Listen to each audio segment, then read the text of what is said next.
Peace, everybody. Welcome to the Friday edition of Burn It Down with Kim Brown. We got a hater blockers on tonight for various reasons, but we got a good show in store for everybody. So thank y'all so much for allowing us meaning Will and I, a little bit of negritude coming on here at 7-Eleven. Because you know black people. White people, y'all know black people, right? Black people, y'all know black people, right? What's time? Time is a colonial construct. Yeah. We'll get into that one show. Not today, though. I appreciate everyone for coming by, checking in. I've got a couple topics I would like to get into, and I was uncertain of exactly how to frame these topics. In fact, I need to even go see what Molly put on the thumbnail. Because sometimes, well, ain't no sometimes, all the time, whatever our show topics are, and whatever the thumbnails turn out to be, it is comes from Molly's artistic inspiration. So sometimes I'd be like, "Oh, I like that, Molly. Go ahead." So, but I was tempted to send Molly a suggestion, like I want a thumbnail full of cracker boxes, and I want the text to say in red, "We are sick," but sick be in green font. Wow, everything else be in red font. We are sick of crackers. And I wanted a composition of saltines and Ritz and Toll House crackers and Townhouse crackers and wafer crackers and saltwater crackers. Just like actual literal crackers.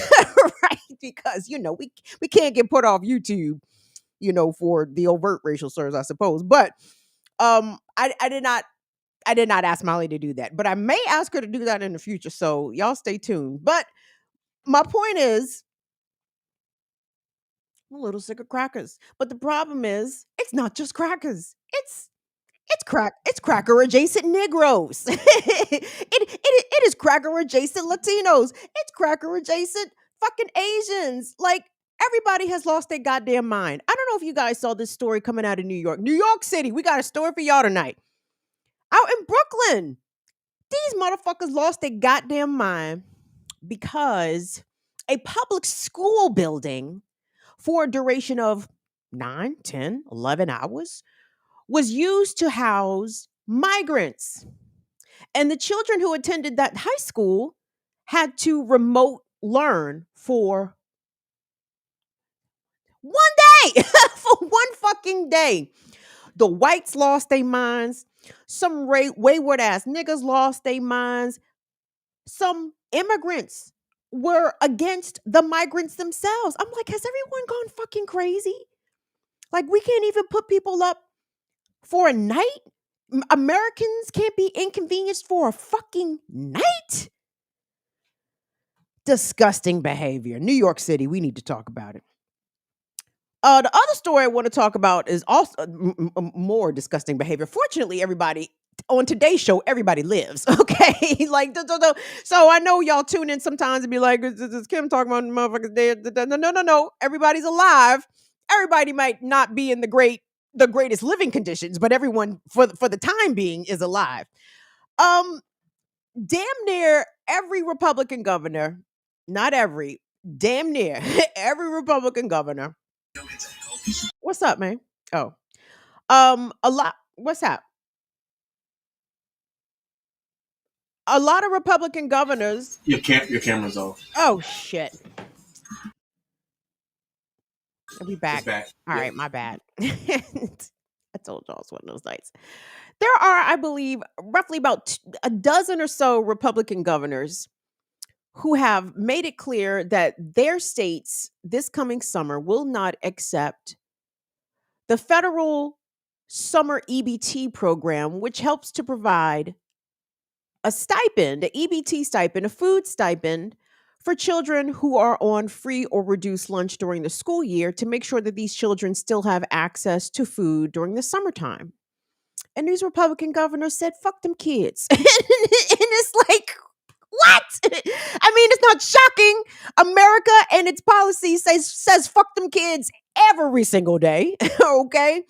But it's just so like don't ignore the cruelty in which we are witnessing here, in which the richest country in the world continues to say that we're not going to feed hungry children. And they stand 10 toes down on that shit. The shit is fucking demonic. We'll get into it. I'm going to try my best to shout y'all out here. Hold on. Thank y'all so much for coming through. And just a reminder, I'm not sure if the hearts are with us tonight, but I believe tomorrow is the second Saturday of the month. Anna Hart, Mama Lorraine, Learn Life Abby. Correct me if I'm wrong or right on this. I believe we have our disability support chat coming up tomorrow.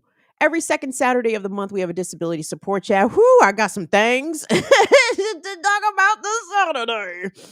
But join us every second Saturday for the Around the Fire Disability Support Chat.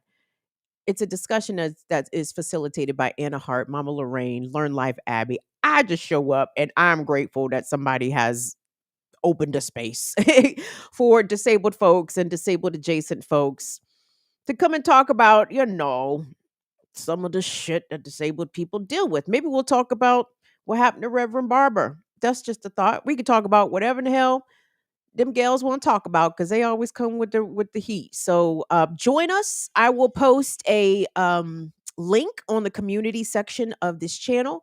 Patrons, you will see it on Patreon as well. We do this second Saturdays of the month, 5 p.m. Eastern. I hope I have that right, Anna Hart. So join us if you would like. We would love to see you. Thank you all so much.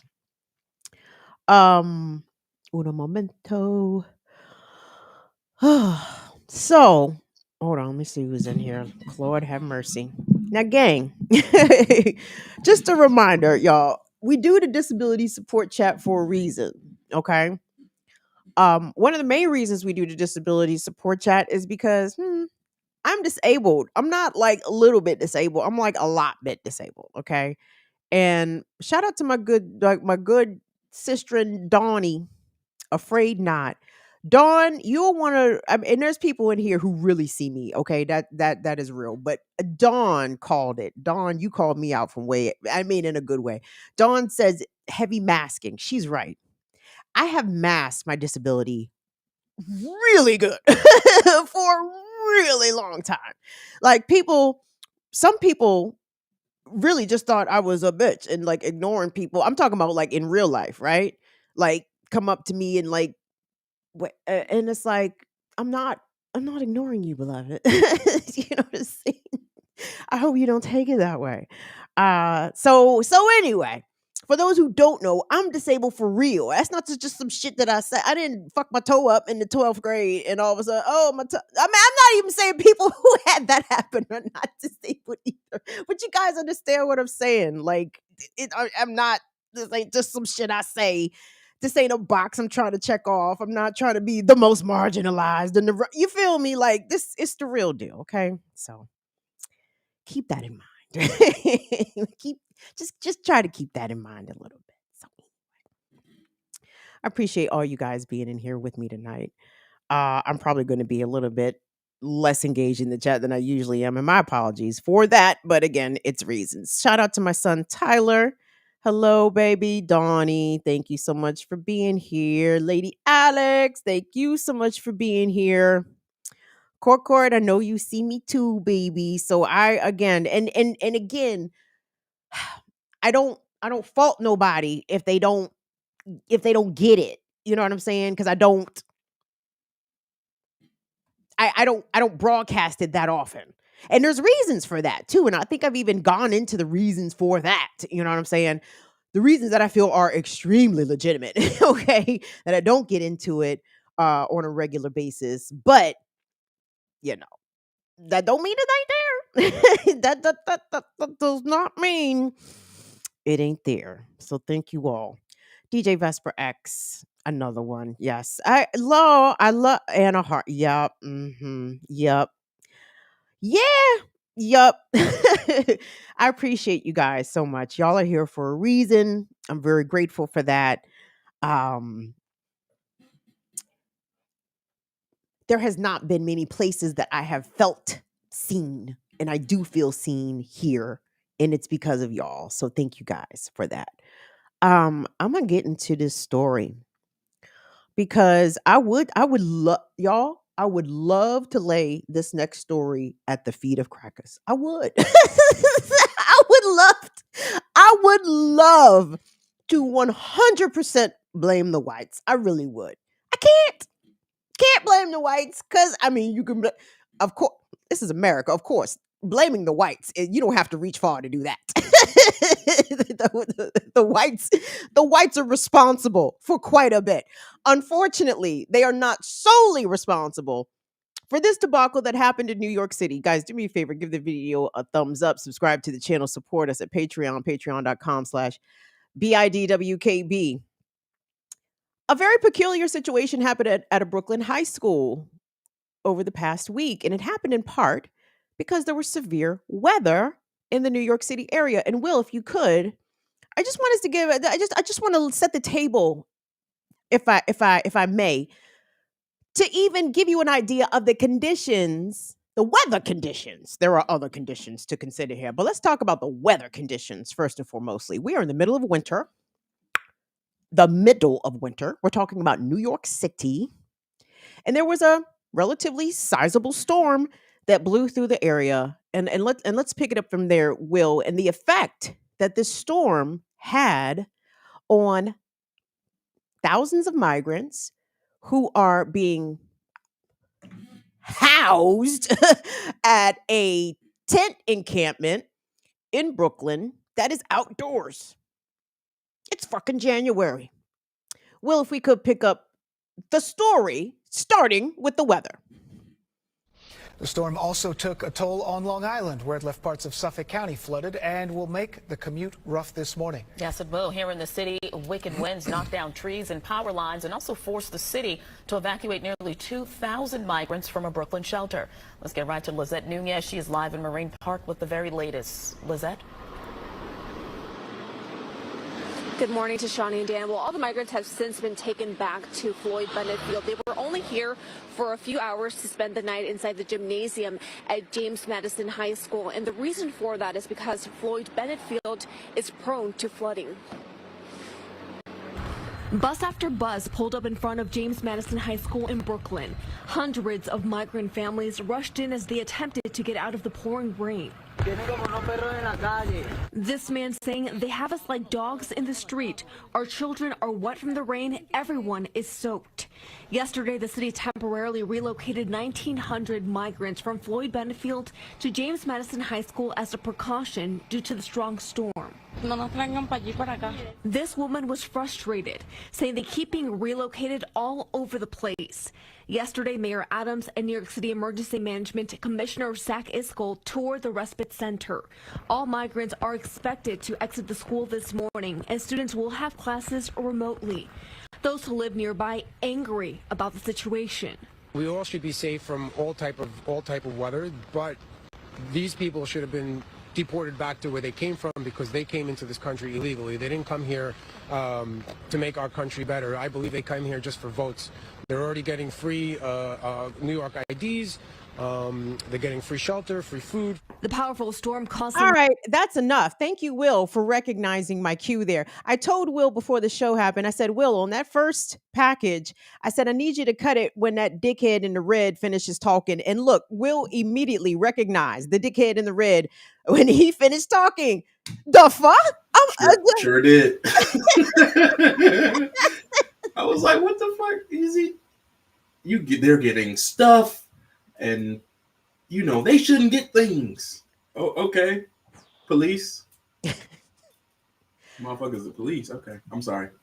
I believe everybody should be safe from the weather, except these people are illegal. What the fuck does that mean? Oh, we should have left them out at Floyd Bennett Field so they could get washed away by the flood. Oh, we should have left them outdoors exposed to the elements so they could what? Get hypothermia, perhaps freeze to death. I mean, what are we really saying here?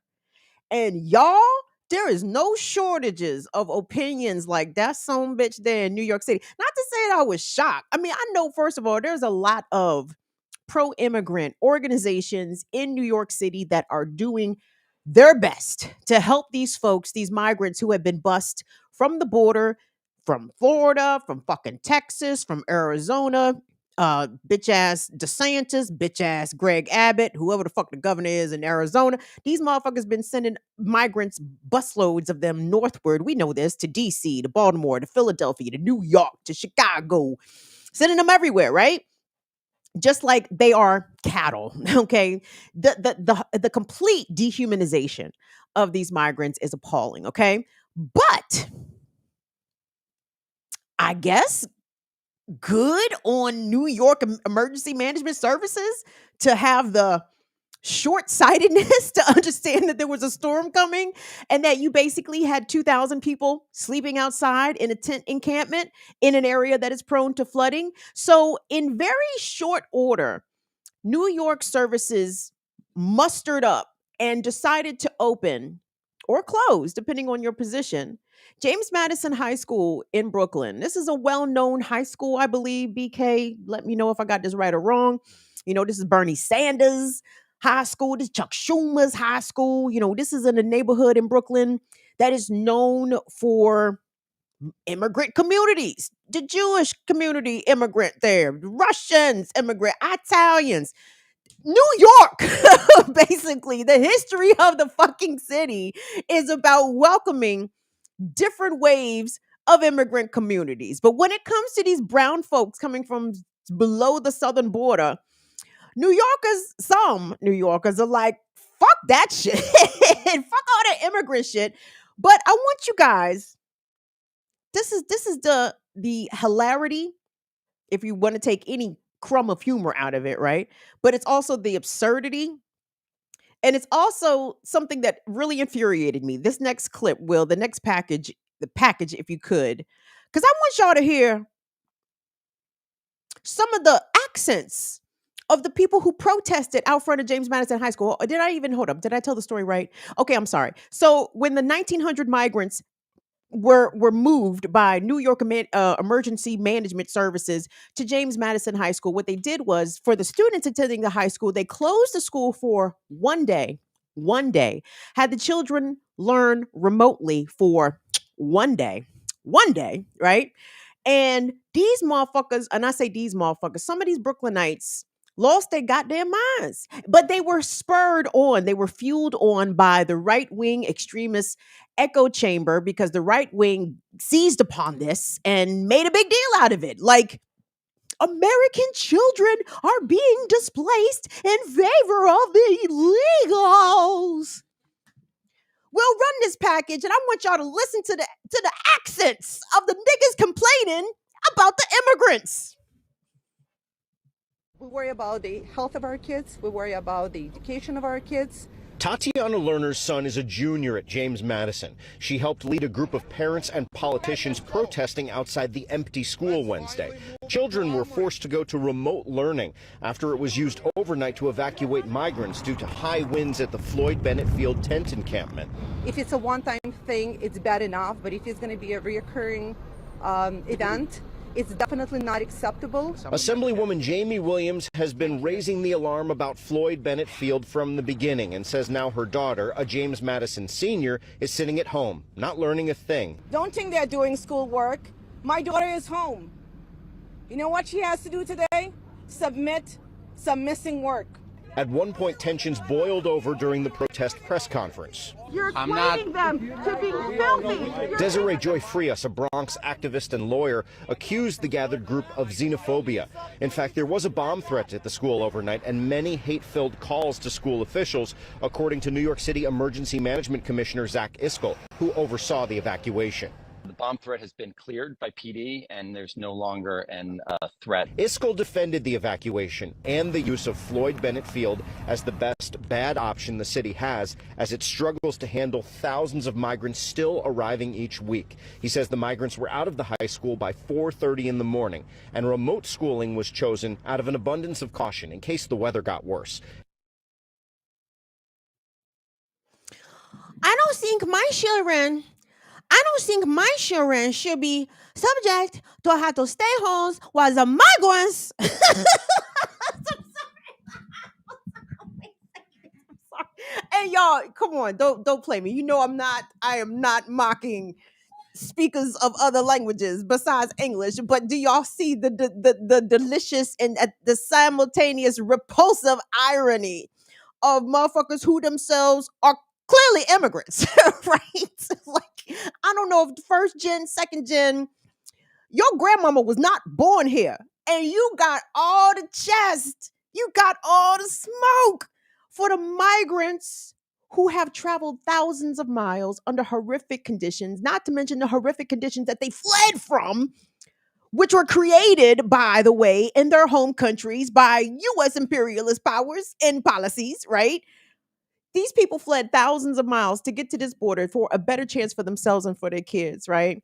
And yet somehow these old immigrants, oh, I'm going to climb the ladder of success and climb the ladder of immigration, and I'm going to pull that shit right up behind me. Can you imagine, like, the fucking cheek, the temerity, the audacity of someone who literally come from another place for the same reason that the migrants from the southern border, below the southern border, have come, and tell them that you have a problem with them being there because your child was displaced from school, not from their house. No one came up and took a sandwich out your kid's hand and said, "This is for the migrants." Go fuck yourself. But it got worse. It was some more ugliness. Will, if you could, cue up the insane white woman, if you may. This video seemingly went viral, or the video of the person who recorded this woman. But the video clip that we're about to show is her first person accounting. Okay. So this is the video of, it sounds like a white Brooklyn woman. I'm like, who is that? Marissa Tomei? Why is Marissa Tomei out there screaming out there? Is that Annabella Cioria? Why is Annabella Cioria out there screaming at the migrants? Because it sounds just like all that, stereotypical white Brooklyn woman.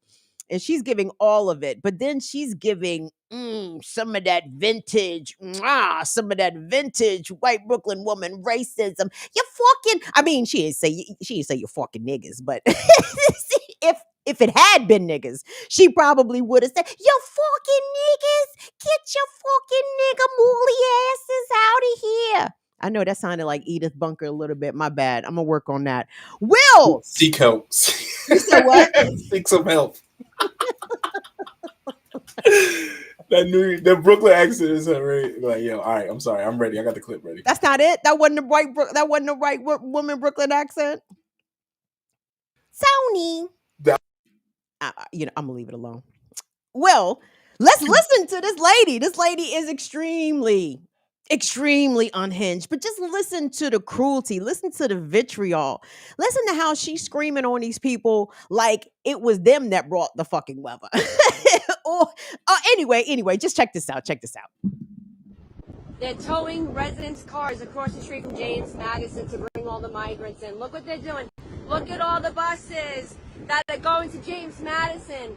This is why our kids are being kicked out. Look at them. Look at them. Look at them. Look at their shit.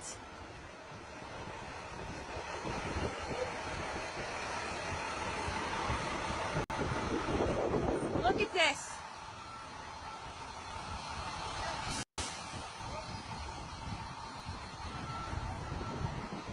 My kids are supposed to be going to school tomorrow here, and you fucking guys are kicking my kids out because it's bullshit. How do you feel? How do you feel? Makes you feel good? I hope it makes you feel really good.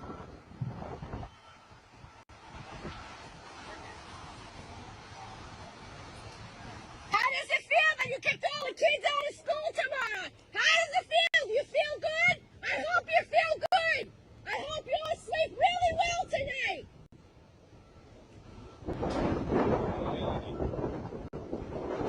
Because I have a right to. That's why. That's why. Because I'm an aggravated mother. That's why. Yeah, look at them. Look at them. Look at them. Taking over my kid's school.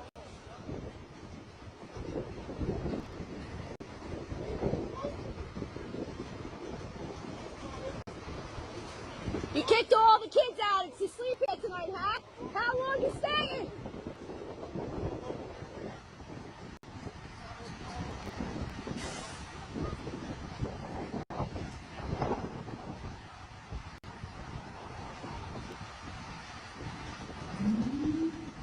What a shame. Yeah, peace out, you piece of shit.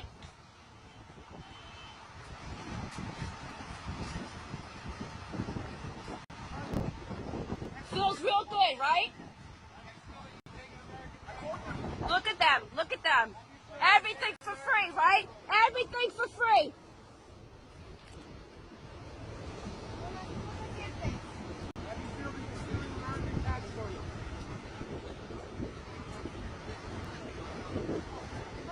Look, they're coming with their suitcases, so they must be staying for a while. I think you guys are staying for a while, huh?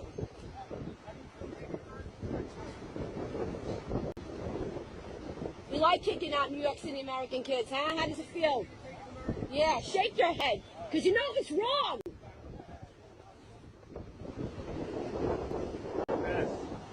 Oh, I'm fucking pissed. I'm pissed. Yeah, that's right. A lot of buses coming in. Yep. Look at all these buses. Look at this. It's lines of them going down the street.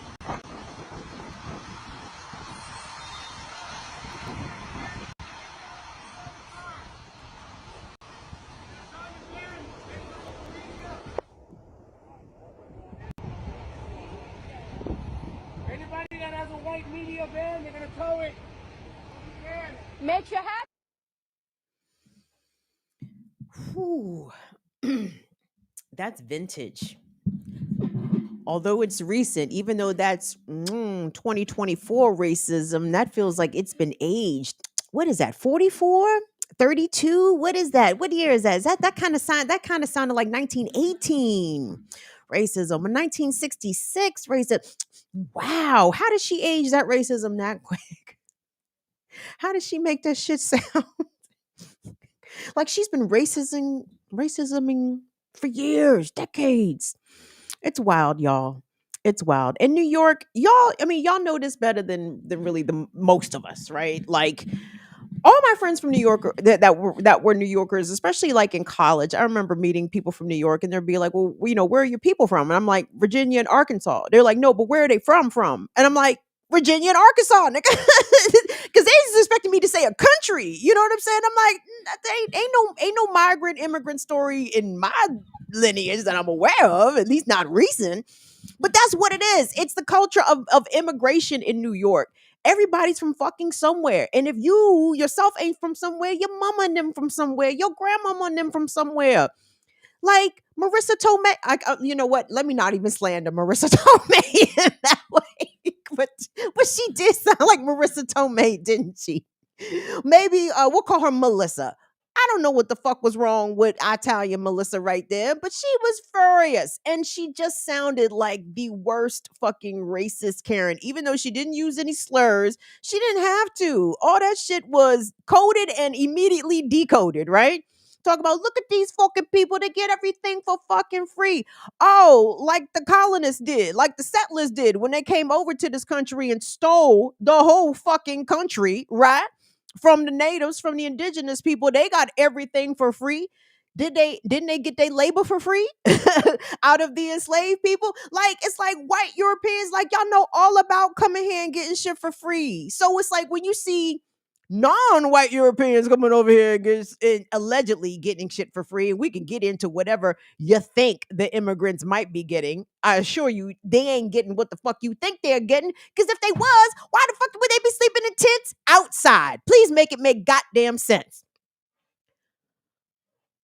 But the shamefulness, I mean, it's so shameful. And this is supposed to be a Christian country. And we know that despite all the flowery words of one nation under God, indivisible, with liberty and justice for all that bullshit that's inscribed at the feet of the Statue of Liberty, bullshit. And we need our immigrant family to understand this. And I know people are going to come anyway because the situation is so dire where they are coming from.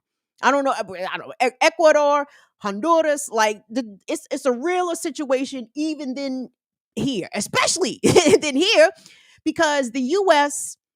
and American imperialism makes things harder for the global South in a myriad of ways. Fucks up their economies, destabilizes their elections, so many nations in the global south, especially in this hemisphere, lean left and socialist, but for the fucking US coming to fuck shit up, right? Coming to destabilize, assassinate, coup, and make the conditions in those countries tough. So those people look northward and see where potential opportunities lie, and they risk life and limb to do that, y'all.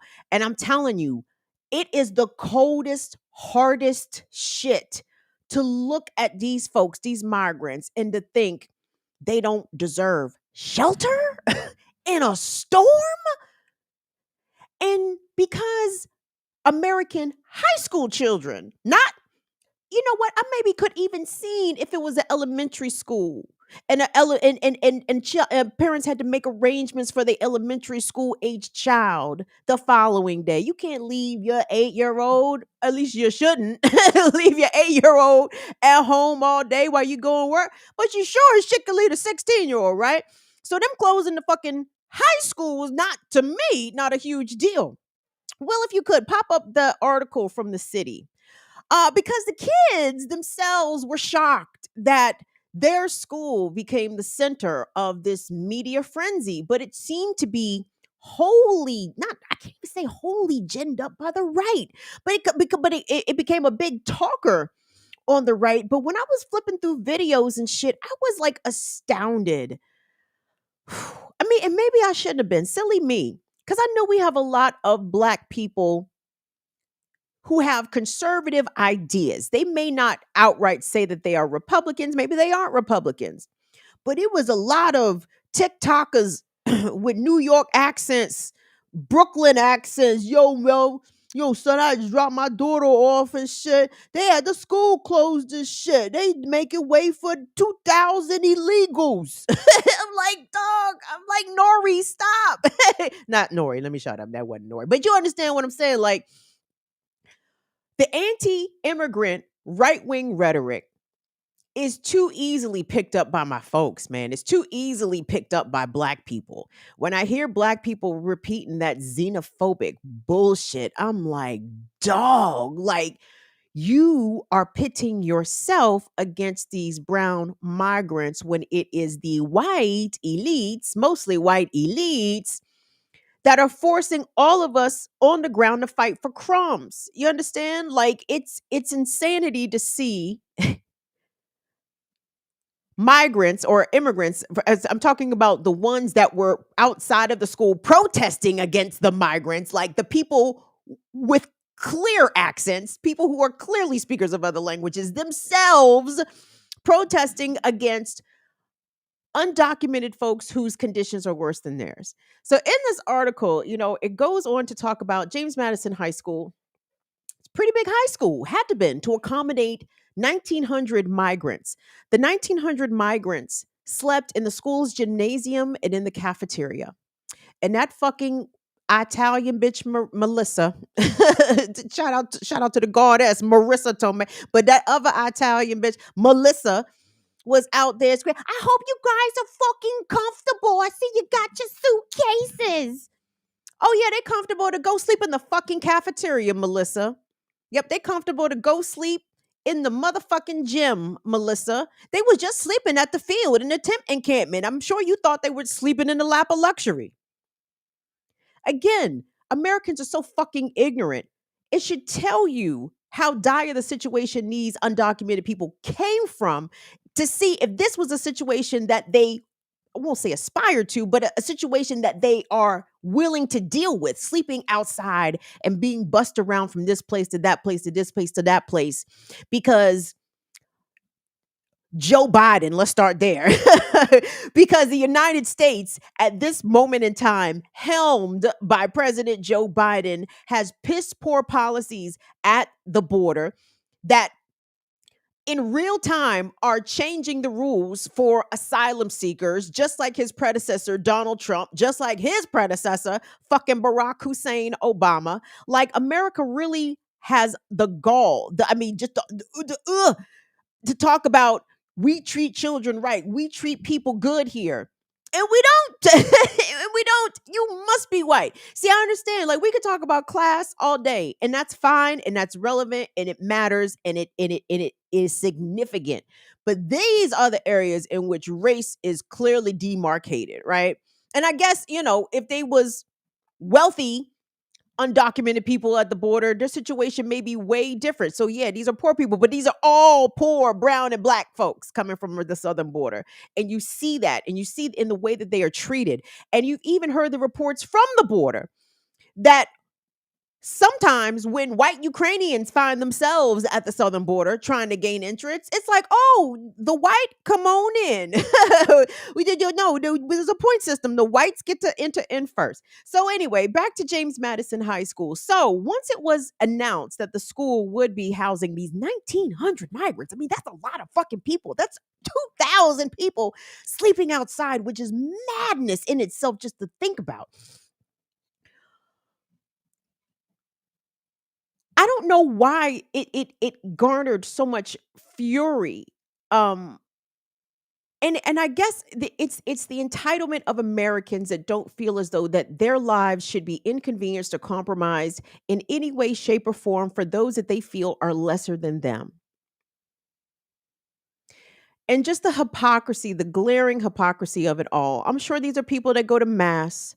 These are people that go to synagogue. These are people that go to church on fucking Sunday, and they praise God, and they look at their portrait of white Jesus on the wall, and they said, what would Jesus do? And if it was me in Bethlehem 2,000 years ago, and I saw Mary and Joseph, and Mary is pregnant, I would have given them shelter so she could give birth to the refugee savior of us all, to the Christians, right? But these motherfuckers don't see. Of course, if you've been worshiping white Jesus all your life, there's no way you could ever think Jesus was anything but white, right? So surely little Julio, little Jose, little Rosalita, one of them could never be Jesus, right? So you can shit all over them, right? Isn't that right? It's the cruelty, y'all. I don't even know who originated that phrase. The cruelty is the point. And this notion that it is other black and brown people bemoaning the presence of the undocumented as y'all are the ones taking from us. Y'all are taking from us. You, brown person, are taking from me, black person. And the white man get paid off of all of that, right? And the white elites are just sitting up on high, watching the rats fight over teeny tiny pieces of cheese and just laughing their asses off. And I hate to hear, it's one thing to hear it from the racist whites, be expected. But when I hear it coming from black folks, it's the epitome of sadness to me, because it's like you see yourself, black folks that have these positions, these anti-migrant positions, these anti-immigrant positions, you see yourself as the oppressor, or you would like to be. That's the position. You see yourself in a position over these people. You think that because we have been here longer, right? Our sufferation has been more prolonged, more pronounced. Well, no, it's us up next to get whatever is due to us. Make them people wait. Why don't we all squad up and take it from the fucking elites? We could take it, we could redistribute it however the fuck we want. But I'm not going to sit here with my hand out and be mad that I was getting a whole loaf of bread, but now fucking Consuela done made me, now they only giving me half a loaf of bread. Fuck you, Consuela. No, that's the wrong. It ain't Consuela's fault. Consuela ain't do the shit. Consuela don't have no power to do it. Just Consuela's presence isn't enough to take from you. You were not being given what we as the people deserve to have in this society. And the reason that we as a black community don't have it is not because of the undocumented. It is because of the whites. The elite whites, not our white friends, of course, but the elites, all right? And I know y'all be like, Kim, there's elites of all races. Yes, There are, but in America, y'all, let us be for real here, okay? Because we know the black billionaires are the poor billionaires compared to the white billionaires. Let us not even play games here. But you guys understand what I'm saying, though, right?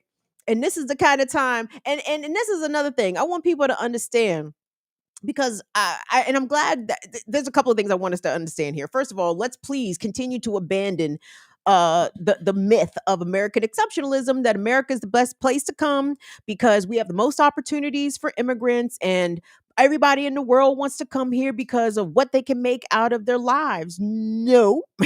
No.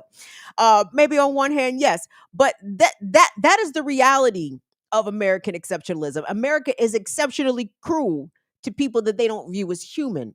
Okay. And they will force people to sleep outside when the city of New York has a vacancy rate of housing that is very high. And if the city wanted to rent apartments for long term housing solutions while undocumented people get their shit together or whatever, they could do that, but they're choosing not to do that. And to be honest, to some of the xenophobic people's point, the city of New York could also do that for its own fucking residents. It could. So don't get mad, but don't get mad at the undocumented people because the city, that is Eric Adams under the Adams administration, destroyed the tent of an American unhoused person, but gave a tent to an undocumented unhoused person. You need to be mad at fucking Eric Adams. You need to be mad at that New York City budget in which the NYPD got how much, y'all? It's a shit ton of money. I want to say $10 billion. I may be exaggerating, but maybe I'm not exaggerating. It might be $10 billion for the NYPD budget. That actually maybe sounds correct. And Eric Adams is crying broke. Well, the city don't have the money to accommodate all these undocumented people. Yeah, you do. You could cut from that NYPD budget any fucking time you felt like it. You don't need $10 billion worth of policing. Quite obviously, you need at least $2 billion worth of housing. Okay? So there's that. But the other part of the mythology that we need to abandon, in addition to the fact that, America's a good place for immigrants and this, that, and the third, and goddamn it, I was on the road and I fucking forgot my point. The other thing that we need to abandon is, that these people are getting a lot of shit for free. What are they getting for free? A tent? What they get for free?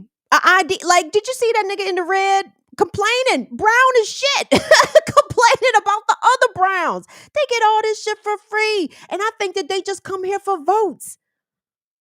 Y'all, in that the NYC or the city article, they talked about that Brooklyn neighborhood. Is Enzy Bell in here? Where are my Brooklynites? Where Brooklyn at? Brooklyn. They said that part of Brooklyn is very red and went very heavily for Trump in 2020. And I said, I can see that. I can completely see how that could have been a thing because, if there had been a field out front of James Madison High School and not a street of concrete, there would have been a cross burnt, okay, by other motherfuckers with accents would have had the audacity to burn a cross and complain about the presence of the migrants for one night at their high school, at the students' high school, which, by the way, like I said, the migrants slept in the gymnasium and in the cafeteria. And the following day, the school was thoroughly deeply cleaned, had a deep cleaning. Yes. This high school's Facebook page received threats, received nasty messages, and America will always make time to be mean. Okay. Look at what's happening in Palestine. Why wouldn't we think nothing or have the expectation that 1,900 migrants on our soil should suffer exposure or suffer hypothermia or even worse, get washed away in a flood, right? Why would that even bother Americans when our bombs are responsible for the murder of thousands of Palestinians, many of those thousands children? We're quite comfortable with that. This is all the reasons that America needs to fall down, that America needs to go away. I'm sorry, I don't believe that a place that is founded on evil, that continues to perpetuate evil, I don't see why evil places should get to stand. I don't. I don't. And what it looks like after, I don't know. I don't know. Could the shit be worse? And that's what all pessimists say. Well, it could be worse. Yeah, but the shit could be better. Why don't we take a shot at better? Let me take a break. Bagheera, I don't want to hear no shit because mommy's not in the mood. And by the way, let me shout out my mommy. Shout out my mama. Mama picked up Bagheera some tincture. We're trying tincture. Bagheera has been on intensive CBD treats. But the place that sells the CBD treats does not do a good job of keeping them in stock. So we went to go re-up on the CBD treats and they didn't have any. So we decided to get the tincture, which is the liquid concentrated CBD. So she just tried that yesterday. So we're still going to see how that works. But for anyone that is interested, I can share with you that Bagheera is doing fantastic. This Martin Luther King Jr. holiday, Bagheera will be 15 years and 2 months old. So any day above ground is a good day for Bagheera. So yeah, so there's that. Thank you guys so much. You know, I wonder if I'm gonna talk about that. I don't even know if I'm gonna talk about it at all. Let me take a second here. I might. And it'll be a second. And y'all know a second means like 10 minutes. So get comfy. But so I actually tuned in to watch Dave Chappelle's latest Netflix special called The Dreamer. And I had a number of thoughts about it and Dave. First, about Dave. Dave is kind of going out sad. And you really do hate to see it. I was a huge fan of the Chappelle show. I loved Killing Me Softly, his first successful stand-up, and have largely considered myself a Dave Chappelle supporter up until recent recent years, when this nigga decided to actually go crazy. Not crazy like they tried to say he went crazy when he turned down the Comedy Central $50 million and went to Africa. Dave went crazy. I never believed that shit. I mean, I never believed that Dave was crazy. Even when that story was percolating, I'm like, that sounds like some bullshit. Like, that don't even sound true. But this latest special on Netflix, it just smacks of strangeness in the way. I mean, he's definitely giving me middle-aged black man and the phobias that go along with that, right? Because he's still banging on trans people, but this time Dave said, I'm gonna go a step lower. I'm gonna talk about handicap, and that's the word that he used. And he used handicap with intention, and he even tried to make some allusions to, what people have accused him of, including myself, about him punching down. Like he's banging on communities, trans communities, marginalized communities, and now the disabled community. And it's like you're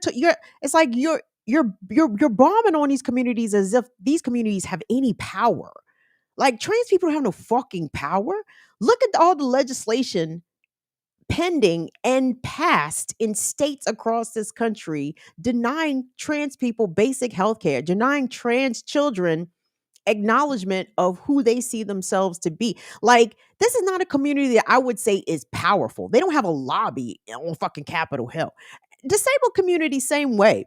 Like, we are many because that is the nature of disability. 1 in 5, some say 1 in 4 people in this country are disabled. So there's a lot of us. I wouldn't say disabled people have any particular power in this country. And yet Dave Chappelle goes out of his way to still talk down towards the trans community. And now he brought in the disabled community as well. And in his stand-up, he referenced I think he's from North Carolina, right? Madison Cawthorn, the wheelchair user, who was a fucking cracker, okay? A fucking racist, misogynist, piece of shit. He happened to use a wheelchair, right? So even with that in mind, and now Madison Cawthorn could be all of those things, but I still don't think that he still deserves to have his disability specifically mocked. And I don't care if we're doing spoiler alerts or not. Fuck Dave Chappelle on this shit, okay? Like, Chappelle talked about being on Capitol Hill and he saw Madison Cawthorn, and then just went on and, like, so I saw that nigga and I said, "What's up, Congressman?" And he was surprised that I knew who he was. So then I just turned away and did some shit that I knew he couldn't do, and that skipped down the hall. And it's like, okay, that's cool, I guess, that you did that to Madison Cawthorn because he's a fucking dick. But every wheelchair user that heard that joke, I would imagine, was like, well, damn, I guess if Dave Chappelle met me in person, he would do some fucking crud ball ass shit like that too. Like, look at what I could do that you'll never do. Skip, skip, skip, skip, skip. And it's just strange. Like, it's not that I think that certain communities are off limits for jokes. It's about what is funny. I just need to know what is funny. Like, you have to tell me, as an abled person, mobily abled person, like, what's funny to you about the fact that you can do something that a wheelchair user can't? Like, I'm missing it. Like, I don't know. Another thing that Chappelle did in the joint pertaining to Madison Cawthorn, and let me be clear. Let me say again, if I'm not clear, fuck Madison Cawthorn. Fuck that piece of shit ass motherfucker. He's yeah, fuck it. I don't give a fuck about that nigga at all. This is about disabled people as a whole. Fuck him. But he was like, Madison Cawthorn was invited to an orgy, and it's like, who in the hell wants to have sex with a paraplegic? So thank you, Dave, for reinforcing that the disabled body is not sexually desirable, or that widely held notion that the disabled body and that disabled people aren't sexual in nature and that people don't want to fuck them. Like, I'll tell y'all a real story. Now, it ain't about me. Calm down, everybody. I know some of y'all got excited. Somebody reached for that bottle of lotion. They're like, oh shit, Kim's about to tell her on the door. No. Simmer down. So, in my youth, I did work as a home healthcare aide. I think I may have mentioned this. And when I think about it, shit, I worked with a lot of physically disabled people, right? But this is when I was young and more abled myself, right? And I took care of this man who was a quadriplegic. He was a wheelchair user. I had to use a lift to get him out of bed. So I would put the lift under him. I would, jack him up with the lift, raise him up, swing him, put him in his chair, wheel him into the bathroom, get him out of that chair. I think I would pick him up actually out of the actual wheelchair and then put him in the shower chair and bathe him, right? Now, he was not a creep. Shout out to him. But he would tell me, not necessarily while I was bathing him, thank you. He, like I said, he was not a creep, but he would tell me how he would have sex, right? And I think honestly that sometimes he was having sex with women that he paid, but there's a lot of fully abled men out here also paying women for sex. So no judgment there. But my point is, disabled people have sex. Period. That's it. And again, I'm listening to this Chappelle skit or stand up and just thinking, I'm like, oh man, like all the folks that are hearing this and who are literally feeling bad as they're listening to these jokes being told about their very powerless and derided community. Let's be clear, you guys. It is only a somewhat recent phenomenon that disabled people are not themselves open targets of jokes. And some would even argue the disabled jokes never stopped, right? But I'm of an age, remember, when the R word freely flew, okay? I'm of an age, and Trump is the most recent example of this, but mocking people who have, physical challenges like cerebral palsy or people who have Parkinson's, whose movements may be erratic or not normal to the rest of us, like those people were openly mocked. And I was hoping, in 2024, we have moved past just making fun of disabled people because they're disabled. Like, I get, like, you can, like, there's a lot of reasons to make fun of me. My disability is not one of them. You know why? Because that shit ain't funny. Like, it's funny if I make a joke of it. And I know somebody will be like, well, Kim, that's a double standard. I don't give a fuck. I don't give a single shit. And to be clear here, Dave Chappelle is a big, big man, 50 fucking years old, okay? Dave Chappelle has a giant platform. And to be honest, this is the other thing I realized about Chappelle. Like, Chappelle is not funny like he used to be. And the other thing that I want everybody to be clear here, Dave is not the comedic genius that we once thought that he was. And he's not politically pushing any boundaries. What he's doing is making a point to say that I'm so fucking lazy as a comedian. Let me make jokes about motherfuckers in wheelchairs in 2024. Nigga, you will never be George Carlin. You will never be Dick Gregory. You will never be Lenny Bruce. You will never be Bernie Mac. You will never be fucking Patrice O'Neal. Like, there's a lot. Nigga, you never be Cat Williams out this bitch. And I know Cat and Dave, they folks. But Cat has even said it. Like, to talk about more communities with less power than myself, he said, why would I ever do that? Like, what is funny about that? Nothing. And Dave Chappelle has rested so much on those Chappelle Show laurels. He's rested so heavy on Charlie Murphy's True Hollywood Stories. He's rested so heavy on I'm Rick James, bitch. He's rested real heavy on this earlier work that necessarily wasn't revolutionary, but it was funny.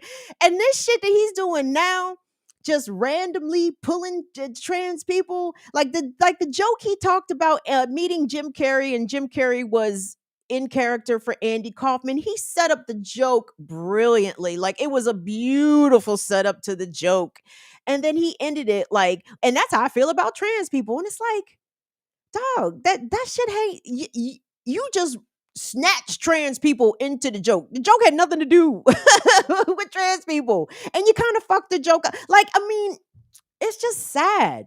It's just sad. Dave is not a comedic genius. If this is how Dave is going out, that shit is sad as fuck. And I'm not gonna lie, I did laugh during the special, not at those jokes. You know, he made some DC Baltimore jokes that regionally, of course, as a local, I found funny. And he said some other shit that I thought was funny. But can I shout out real quick? Let me shout out to Markel and Parrish. Okay. Shout out to my homeboy Markel. Yesterday was Markel's birthday. Happy belated birthday, Markel.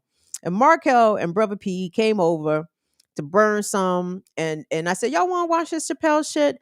And we popped it on. And to Markel and Parrish's credit, neither one of them laughed when he was making them disabled jokes. And I appreciated that because, you know, what you laugh at says a lot about you. Okay. And at the end of the day, I know Dave is Dave, and I know Dave's an icon, and I know Dave is the coolest nigga in the room, and I know Dave's gonna tell us a cool story about how he was somewhere in Hollywood and some celebrity was out here acting weird and ha ha ha ha ha, because Dave is an insider, Dave's an A-lister, ooh, Dave. But if the shit ain't funny, if the shit ain't fun, the shit has to be funny, nigga. Like, that shit ain't funny. Like, yeah. And maybe because I'm on this side of the ability line now, maybe when I was more able, maybe would I have laughed at that shit? I do have to ask myself these questions, honestly. It's like, do I find this shit offensive now because I am deep in my disability? Would I have laughed at this shit as a 19-year-old? Maybe. But I'm sorry, like I don't see what's funny about someone having the physical ability to do something because someone else doesn't. That's why. Anyway, that's it. Let me get off that. But I just wanted to share that. So Dave Chappelle's the dreamer. I dream that this nigga will give us 60 minutes of jokes instead of 12 minutes of Snickers. You feel me? Like I can't say I want the old Dave back. I want Dave to live up to the comedic genius moniker that perhaps he has been undeservedly given. He's not Carlin. He's not Gregory. He's not a lot of motherfuckers. And I need for us to understand that in the pantheon of great comics, I don't think that Dave Chappelle is near the top, and that's just real. So anyway, I want us to move on. Y'all, give me a thumbs up, whatever, or thumbs down. Shit, I don't know. Whatever you feel like on this good Friday evening, y'all give it to me however y'all feel like it. Come on in. Da da da da da da da da da da. What's up, KJ Sakuda? Thank you so much for your comments, and I appreciate you being here live for the show. Okay. Music and Master. Is that right to say? Masters. Thank you. Thank you so much for showing up. And listen, I am very grateful. We've got new people coming that leave comments, and I'm like, who in the hell is that? Because I'm just, y'all know who I am. I'm funny style about new names. I'm like, who the fuck is that? But thank you, new people. I'm just a little leery of new folks, because I am. What's up? Who is that? Are Holly and Wendy in here? Shout out to Holla Joy. Thank you so much for showing up. I appreciate you guys. Big up to my mods. Thank you so much to Court. I ain't seen Latif in here, but shout out to Latif anyway. Shout out to Chuck Diesel, the Night Rider, because I know y'all be around. Y'all won't be far. Y'all don't be far. Thank you guys. Man, Roy Wood Jr. is coming to DC. He's actually in town tonight. And he's actually going to be at the Warner Theater Sunday. I was this close to buying tickets. I didn't buy a ticket though, because I'm trying to be better with my money. And you can't go to all the shows, Kim. You cannot go to all the shows. Okay. You're not going to save money going to all the shows, especially in DC. DC be on some other shit. So I digress. But anyway, guys, y'all come on in here, give the video a like, a thumbs up, and let us get back to America. Fuck no. Because this country, as we come off the holiday season, and all of the concern, all of the buzz about pick a thing. What are the kids under attack from these days? Let's see. Social media. What else are the children under attack from? Yes, we had a recent mass school shooting. America shrugged its shoulders again. All accurate. But this notion that somehow America as a country, as an entity, as a state, cares about its own children is false. It's false. It's a fiction. You see the way that we treat the undocumented people and those children, put the kids coming across the border in cages. Well, the kids that are technically not in cages, but under in the cage of poverty, I suppose, whether or not they live or die, survive or thrive, is ancillary. Like, who cares? It's not important. However, there have been some steps taken, at least superficially, to try to stem the issue of child hunger, right? Because there are millions of children in America that are food insecure. Millions of children live in food deserts. And when school is not in session, a lot of kids go hungry because they rely on the food provided at school. So, as part of the CARES Act and all the shit that the Biden administration kind of did, to mitigate some of the suffering during the COVID pandemic. One of those included a federal program funded 100% by federal dollars that would provide a stipend, a summer EBT basically for kids to have access to foods during the summer when school is out, parents are at work, and the times don't get less hard because school is out, right? They might even get more hard because you got to fill that refrigerator to feed them kids all goddamn day long. And I don't even know what do the kids eat these days when they home from school, because these children don't go outside, so it's not like they burning up calories running around and shit. I guess they burning up calories on they fucking headsets cussing at each other while playing Call of Duty. Oh my God. My homeboy, real quick. My homeboy has 2 boys, 9 and 12. And he told me that he hopped on, he said, let me get on this game real quick while his sons weren't around. And he said he got into the room. He said, KB, he said these kids was cussing each other out, like all these prepubescent voices. Yeah, fuck you, motherfucker. I'm about to blow your fucking head off. No, watch yourself, bitch. Oh, shit. And then I think my friend said he might have said something. And the kids was like, oh, shit. And there's an adult in the room. Adult in the room. I'm sorry, I'm off topic. The children, no one gives a shit about them, right? Especially the poor ones, right? Well, let me double down and show you how the Republicans, especially, definitely do not give a fuck about the kids. And Joe Biden barely give a fuck about the kids, but the Republicans said, Biden, hold my beer. I'm about to put your ass to shame. So, I want you guys to check out a little collection here of recent clips. Not an exhaustive list by any means, but a representative enough list to give you guys an understanding of how many states have decided that they are not going to accept the federal dollars and accept this money that will, check my notes. The notes say, literally feed children. Yes. Literally prevent children from going hungry. Yes, absolutely. Check out this montage. And these videos are all recent, by the way, like no more than like a couple months old. So take a look. This morning, 11 Alive News has learned Georgia will not participate in a new federal food assistance program for kids this summer. Passing on millions of dollars that are available, Liza Lucas kicks off our nonstop coverage at the Capitol. Good morning, Liza. Good morning. Yes, we've learned that more than 30 states do plan to join the USDA's new summer EBT program, but the governor's office confirms to 11 Alive, Georgia will not. Now, when it comes to this program, it offers $40 per month for each eligible child to help with food costs while school is out. It aims to close the hunger gap and eliminate transportation barriers that prevent some kids from getting to meal sites. It's estimated more than 1 million Georgia kids could have qualified for the program, resulting in potentially $138 million in federal benefits for Georgia.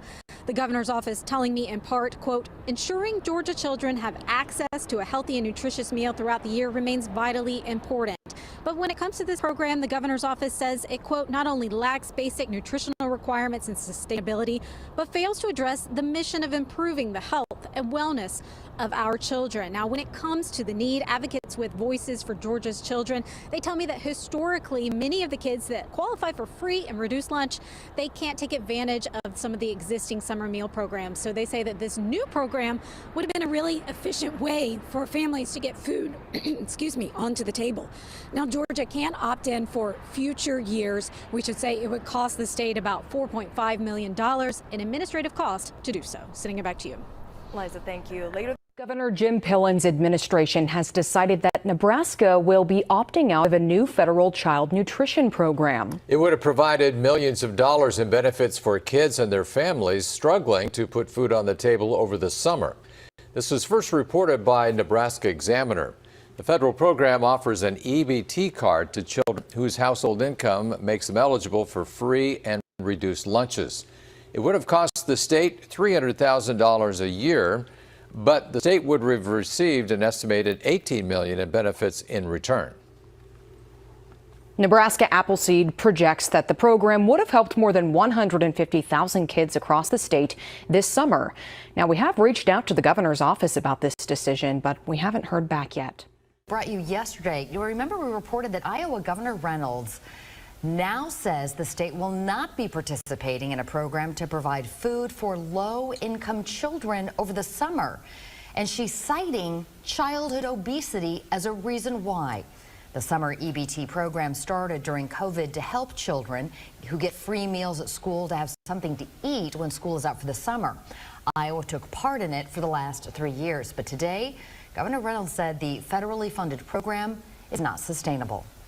adding that it doesn't provide long-term solutions for the issues impacting children and families. An EBT card does nothing to promote nutrition at a time when childhood obesity has become an epidemic. With roughly 500,000 kids on reduced lunch programs, Oklahoma was up for an estimated $60 million from the USDA to feed students during the summer.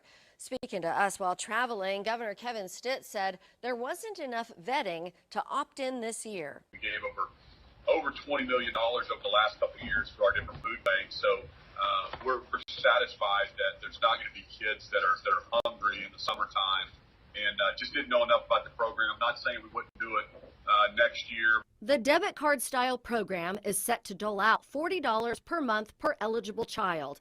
Governor Stitt said there were concerns over logistics. Adding SNAP benefits are sufficient. He said he's leery of money from the Biden administration coming with political ties. Always a concern when the certain administration is trying to push certain agenda items on kids. Certain agenda items like eating. Why does Biden want to politicize eating? You see, he's trying to buy votes. He's trying to buy these children's votes with food. Isn't that crazy? You guys, these are all overwhelmingly Republican states. Well, if you could please pop up that Mississippi Today piece for me, because Mississippi is in this bullshit too. And also, to piggyback, if I could, off a moment of what Governor Stitt said from Oklahoma, the food banks, the food banks have been properly stocked, says he. Oh, he feels as though the current EBT levels are sufficient. Are we sure? Are we sure? Oklahoma has some of the highest child poverty. And what's the face? We'll put the article up. What'd I say? What's wrong with you? Has some of the highest child hunger rates that I can think of. Right. So Mississippi decided to join this as well. So there we go with the recently reelected Governor Tate Reeves.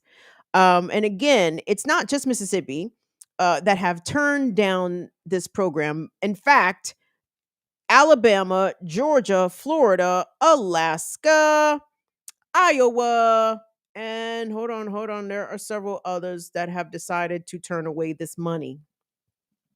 But when you hear the kind of numbers that are involved, the kind of children, or rather the numbers of children that are going to be impacted by the turning down of this money, we're talking millions of kids.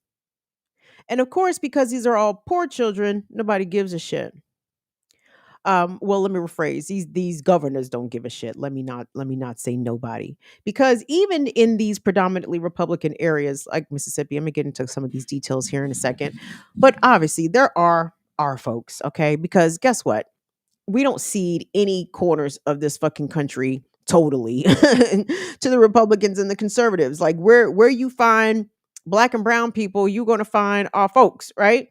And our folks are being impacted by these policies. And there are people on the ground in these deeply red places that are doing their best to combat or counteract some of these harmful policies. I know there are handfuls of organizations, pretty much a lot, I won't say everywhere, but a lot of places, because a lot of people, as much as I bomb on America, and rightfully so, as an entity, as a state, as a fucking movement, as a goddamn record label, and I want America to fail, there are some nice people here.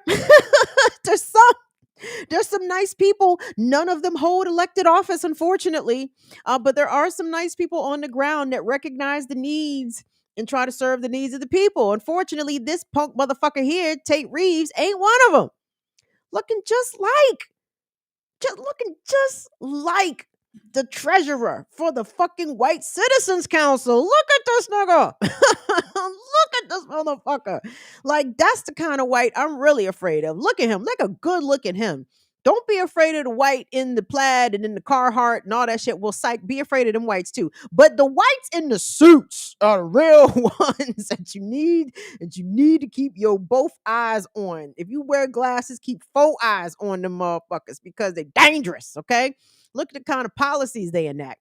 And it's wild to me that Tate Reeves, of all people, Tate said the Mississippi don't need this money. And I'm shocked to hear that because, how else is the Mississippi Welfare Fund going to be properly stolen from by the likes of like Brett Favre and such if it's not properly funded? Like I thought the welfare fund in Mississippi was the white elites slush fund. They fund money where they can build volleyball gyms and do whatever the fuck they want to do, like the whites that rule. I was surprised that Tate Reeves turned this money down because I'm like, how are y'all going to have y'all slush fund? How is Brett Favre's of a daughter going to get a volleyball gym built at her school if y'all don't take this federal money? Now, what's interesting here is that, like I said, Mississippi had actually done this program, I believe, during the pandemic, but it seems as though the Republican governors have decided to squad up and be lockstep basically on this issue. And it's not simply red states. For example, Kentucky is red, basically, but governed by a Democrat. So Kentucky kids are going to get this stipend over the summer. Congratulations, Kentucky. But children in Alaska, Alabama, Florida, Georgia, Iowa, Louisiana, Nebraska, Oklahoma, South Carolina, South Dakota, Texas, Vermont, and Wyoming. Vermontans. Who turned this money down? Oh, Vermont is white. Y'all ain't nobody poor in Vermont, right? All the poors that y'all left the poors in New York. The poors couldn't make that trip to Vermont. You can take it down, Will. Y'all, none of this. And again, I don't think I bring any stories that surprise any fucking body, to be honest, right? Surprise me if these motherfuckers do the right thing, right? Like where I can do stories all day of these motherfuckers doing the wrong thing. But just to be clear, just so we are clear, to draw a very clear line, as my comrades on BPM would say, to heighten the contradictions, right? Let's heighten the contradictions of the Bible Belt, basically. South Carolina, Georgia, Mississippi, Alabama, Florida, Louisiana, the Bible Belt, turning down money that will literally feed kids, okay? Feed hungry children.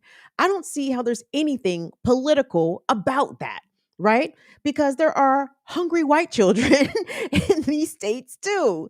And those children are also going to go without. And it's just galling, and it just smacks again of the farcical nature of American exceptionalism. Like we take care of people here. We don't even take care of kids, y'all. And children are the most vulnerable and most susceptible to hunger. Why? Because kids can't go get jobs. Kids don't drive. Kids don't have fucking money. Kids are at the wholesale whim of their caretakers, of their guardians, okay? And even if you have good caretakers, even if you have good guardians that are really trying to get out there and do whatever they can to put food on the table, sometimes it's not possible all the time every day.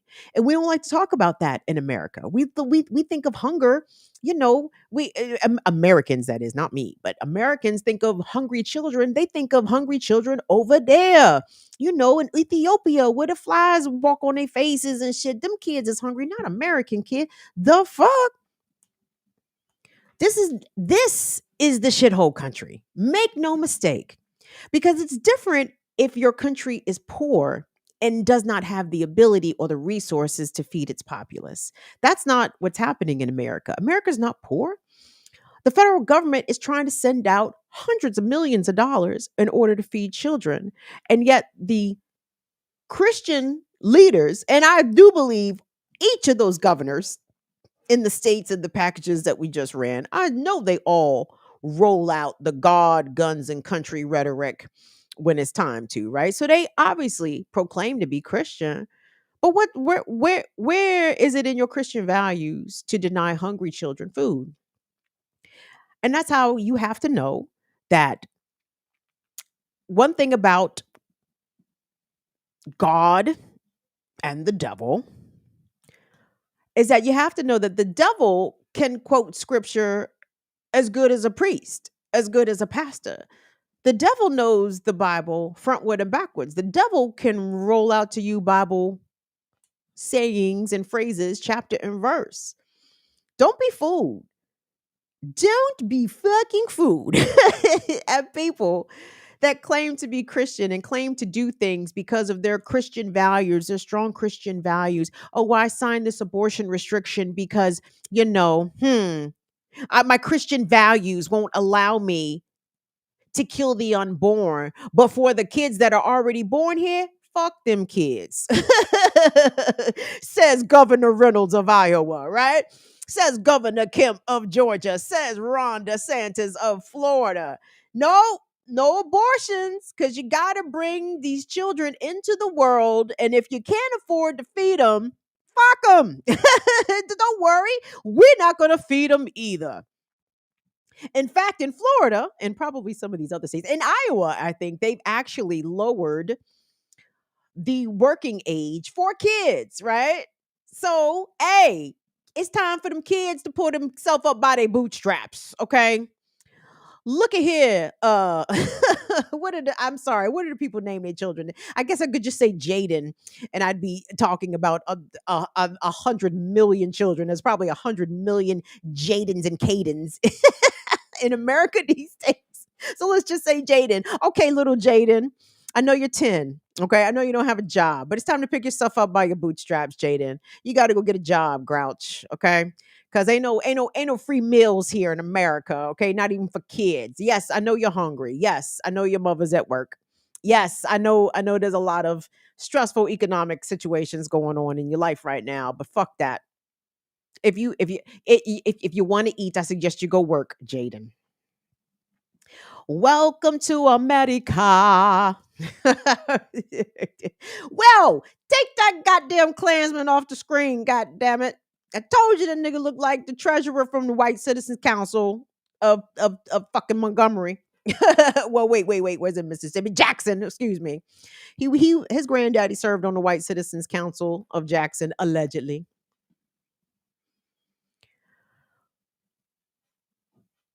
When a country is capable of this much harm, and this isn't new, America's been doing this kind of fuckery at home and abroad forever. Y'all, I'm telling you, its days are numbered. Numbered. Because this can't be allowed to run. Regardless of what your religious beliefs or, if you believe at all, right? The one thing I want you to believe in is karma, okay? You don't have to believe in God. You don't have to believe in Jesus. You don't have to believe in Yahweh or Allah, whoever. Believe in fucking karma. You know why? Because karma's a bitch.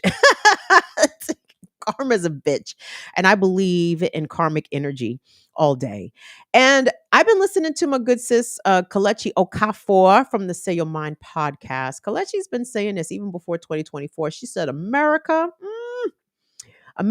is in its Pluto return.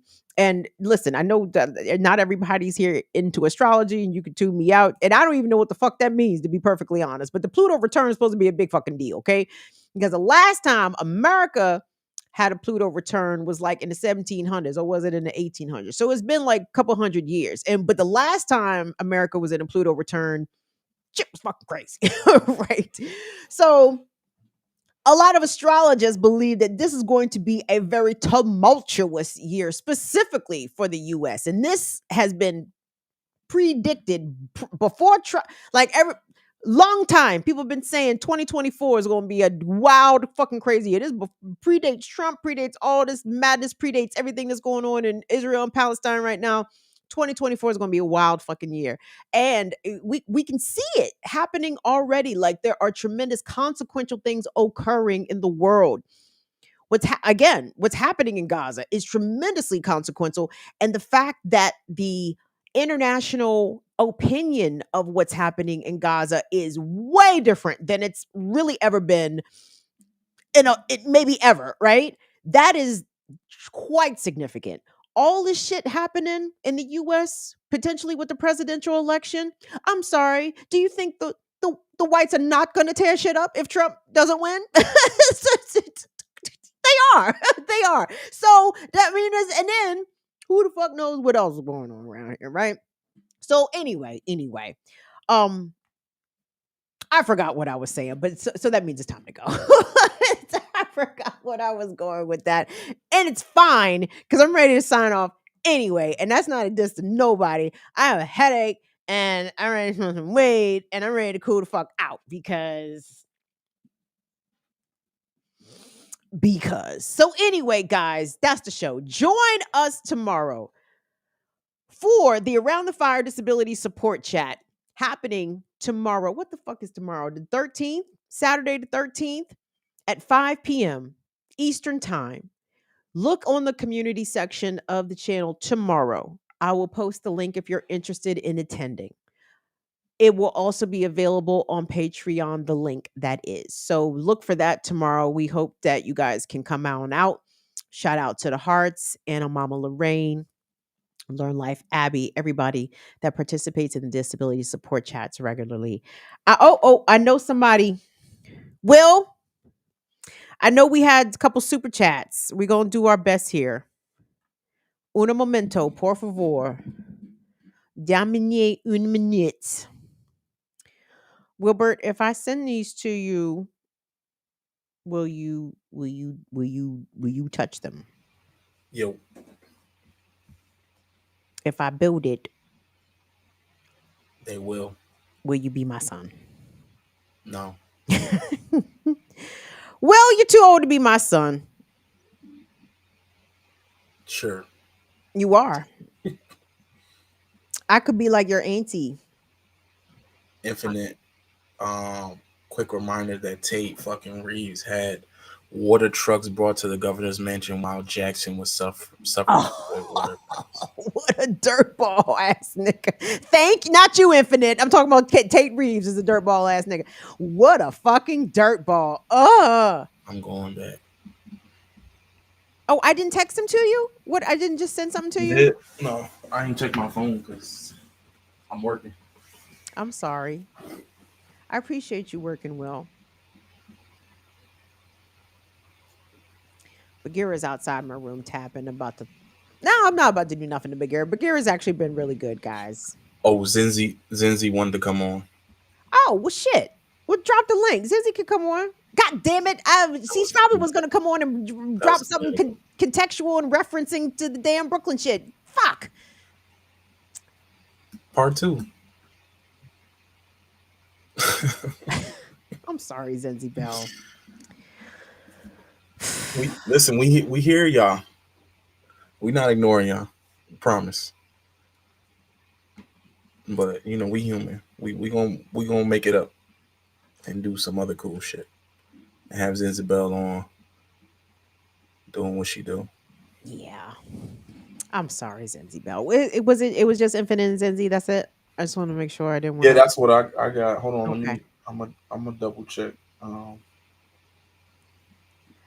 Yeah, guys. So again, I mean, maybe there's a lot of disabled YouTubers and I just don't know it. Maybe there's a lot of visually impaired YouTubers and I just don't know it. Like I don't know how everybody else handles their shit, right? And trust me, y'all, I would never ignore any viewer, right? Not our folks. I would ignore the shit out of a fucking troll. You understand what I'm saying? But people that have come to support and participate in the chat, I mean, and you guys know I appreciate the free support. Like you don't have to drop money for me to know that you fuck with me. Just you showing up says that to me plenty. If you send money, my God, you must love me. Like thank you for that. Just to be clear, I would never, guys, y'all. You guys know I don't like to fucking broadcast my disability because fucking niggas rape out here. You understand what I'm saying? Like I can't hammer that shit home every fucking episode, and I'm not. So I need you to be paying attention out here. Like if you hear me mention my fucking disability, note that shit and deep what that means. Like I know you see me read shit sometimes, but think about it. Like how well do you hear me reading the shit? Am I reading it great? Not to me. Not to me. And I know, I can look at the videos sometimes, but guess what? Even on some of the shit that I pull, I miss the shit on BPM all the fucking time. You know what I'm saying? Like, so I know I mask well. I get that. But make no mistake about what my reality is. And it's real, okay? It's ain't this shit that I deal with and that I've been dealing with since I was 20. Well, really, since I was a child, but I wasn't diagnosed until I was 20. This is the realest shit that you're ever going to fucking understand. You know what I'm saying? And I know everybody's disability is different. I can't relate to somebody who has sickle cell. I mean, or just something different than mine. But let me tell you about my shit. My shit is real as fuck. Okay. And my shit is not for punks. Okay. And I appreciate everybody that comes through here. And I love you, especially if you show love and support. I do love you, but please don't ever take my ignoring as something that I would ever do intentionally to diss or to cold shoulder. I'm not that person, y'all. That's not me. I'm not too cool for fucking school. Not on my own channel. Not with people that have come here to fuck with the kid. Don't play me like that, y'all. I'm not that person. So if I miss your super chat, I have missed it because I don't see well, okay? Not because I'm an asshole. I mean, yes, I am an asshole, but I I'm about am to say, right? We a different kind of asshole. That's right. Easy. I'm asshole indifferent out here. Like, yes, I am still an asshole, but I'm not reading your shit because I'm an asshole. I'm not reading your shit because I don't see good. Okay. Kim, they should know us. They should know. They should know we working out here doing the fucking people work. Trying, man. All right, we ain't fucking around. We put our heart in this shit. So try, bro. I try. Let's get out of here, my G. Thank you, Wilbert. All right, y'all. We'll see y'all back here on Tuesday. I hope y'all actually do have a good Martin Luther King Day. I don't know. I don't know about this service shit. All I've seen on TV is white folks. So we're gonna do a day of service. What does that mean? What does that mean? Y'all gonna go pick up trash? Is that what Dr. King wanted? Okay, cool. It's fine. But enjoy your day off if you have the day off. We will see you back on the Remix Morning Show on Black Power Media Tuesday morning, 8 a.m. We'll see you back here Tuesday evening, 7 in the p.m. for Burn It Down with Kim Brown. I just appreciate everybody and everything associated with over here. That's it. Thank you to Will and Molly from the bottom of my heart, truly. And we will see y'all later. Bye-bye, y'all. See ya.